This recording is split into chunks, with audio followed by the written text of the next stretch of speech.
Good day, and welcome back to another World of Warcraft video. In this video, we're going to be taking a look at basically whether we can make some money selling mats from Pandaria. So it's just a little exercise I like to do every now and then to see if there's an easy way for us to make some money from selling materials. Now, the three materials we're going to be focusing on here are Motes of Harmony. Now, Motes of Harmony will drop from any mob that you kill in Pandaria, essentially anything you kill really, and they can drop sometimes frequently, sometimes infrequently, but basically they drop from mobs you kill. Now, with Pandaria, or one of the things with Pandaria, there's this little island near the south of Krasarang Wilds, and this is Unga Lungo, I think it's pronounced, although I am probably butchering it.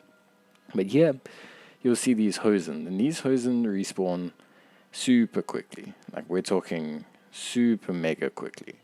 Like, by the time I get to the end of this island here, they'll start spawning at the beginning of the island again.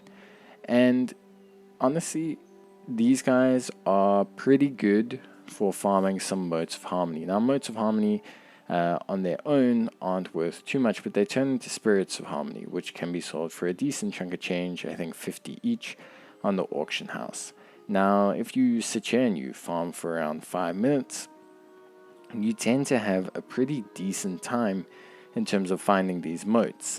Nothing too crazy, but maybe around 20 or 22 of them every 5 minutes. But that's not all. You also pick up Windward Cloth, which is the tailoring material that you can sell. And beyond that, you can also farm or mine this ore. There's quite a few ghost iron deposit ores around this island. So if you're a miner, this is probably a better place to look at farming Motes of Harmony, as well as also farming some materials. Now, we'll see how much all of these sell for, but it's a interesting loop to run.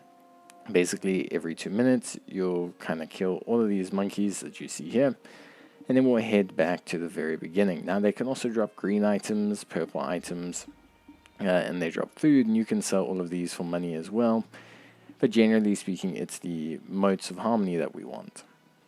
Now, just east of the Pools of Purity, there's another farming run, this time killing turtles. And this is a lot better for those characters that are skinners. Characters who are skinners can skin these turtles and get exotic leather. Now, exotic leather is actually a pretty decent material that can sell for some decent money. So again, it's very similar to the monkeys, the Hosen, in that you will basically do a little loop kind of around this pond, killing all of the turtles, skinning them, and by the time you've killed all the turtles and skinned all of them, you will be able to return to the beginning and begin your loop again. So it's very similar. Now, this one, the drop rate of the motes is roughly the same. It's a little bit lower. It seems to me it's a lot harder to pick up the enemies. As you can see, they're not in such dense packs, but the benefit here is that the leather can actually still sell for quite a bit. So you can still get quite a fair chunk of change for the leather, especially if you are spec'd into actually Mists of Pandaria leatherworking. You can actually get quite a fair chunk of leather. So there is that bonus. You also can pick up some leather from the larger lizard creatures. And there's also a rare that spawns nearby that you can kill for an item roughly every 2 minutes that sells for 20 gold as well. So that is also an added bonus. So there is some decent routes here. There are ghost iron deposits, but just not as frequently. So these were the two farming routes that I ran. And I didn't want to run them too long.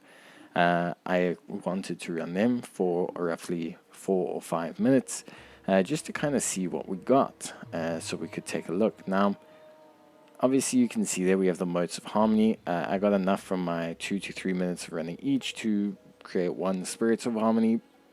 This sells for around 55 gold each on my server, which is okay. The cloth didn't sell for too much. The leathers sold for a decent chunk of change, 1 gold each.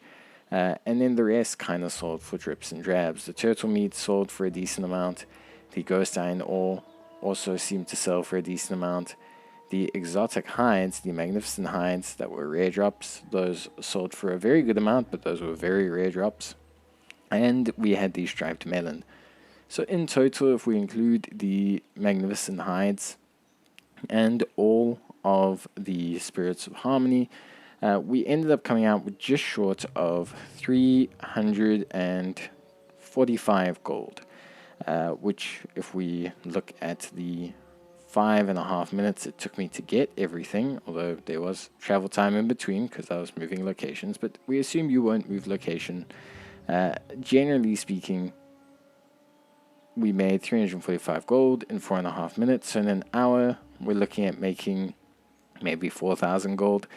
It's really not that huge a money sink, but it's an interesting one that could net you some decent returns. Modes of Harmony don't really scale much further down in terms of pricing.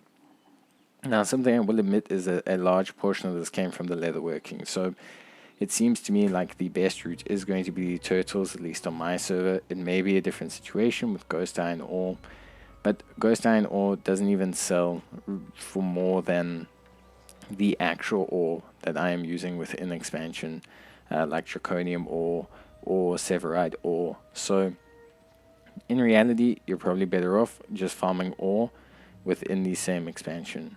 But yeah, I think at the end of the day, is the Pandaria crafting grind or gathering grind worth it? Not really. You're better off gathering in the current expansion, but it's always good to see. I like to do these kind of experiments and just seeing if it's worth it. But yeah, let me know what you guys think, or if you have any good grinds, and maybe I'll do a video on it. But until then, bye.